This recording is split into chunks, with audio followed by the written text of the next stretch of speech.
para sa aking kaibigan na train rider.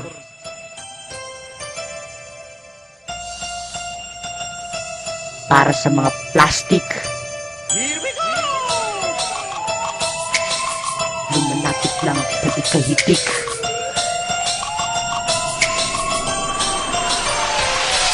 Uy, heto na, andito na, ano ba yan? Isang rap na gawa ko pa, pamulat ng mata. Mga kaibigan, niyaya ko na gumawa ng kanta. Lumalapit lang kapag may kinakailangan na.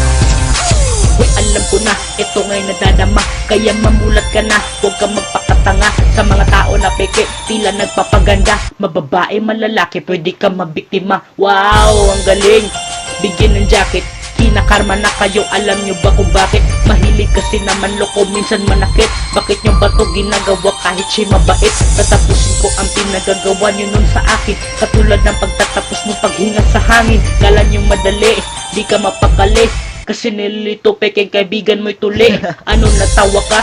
Kasi ako hindi. Yung narinig mo kanina ay may sirang unti.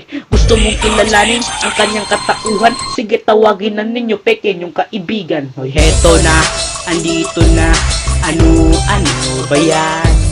Isang rap na gawa ko pa, pamulat ng mata.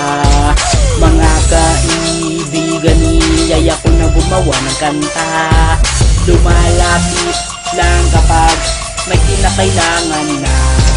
Ang hydrogen ang pinakamagaang elemento, ikaw naman ang pinaka-plastic na disemento. Nalilito ka ba? Sasabihin ko sa'yo, katauhan mo ay plastic pero puso mo bato. Bakit di mo aaminin lahat-lahat sa akin? Nasa simula pa lang plano mo na kong tirahin, pero ngayon ay tapos na iyong kalandian. Susugatan na kita sa puso mo mahapdiyan. Sino't ano ka ba? Bakit ka ginawa? Para mapuno mo ba ng plastic ating bansa? Ika'y nare-recycle, hindi nalalanta, pero ikaw ang dahilan, ozone na sa lanta. Wala akong sasabihin pangalan, ngunit alam ko na dapat ka natapakan. Di mo ba inalala na ako nasaktan din? Ginawa mo yan sa akin, sana iyong alalan. Hoy, heto na, andito na, ano ba yan? Isang rap na gawa ko pa, pamulat ng mata. Mga kaibigan, niyaya ko na gumawa ng kanta.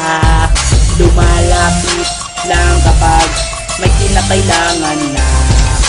Heto na, andito na, ano ba yan? Isang rap na gawa ko pa, pamulat ng mata. Mga kaibigan, niyaya ko na gumawa ng kanta.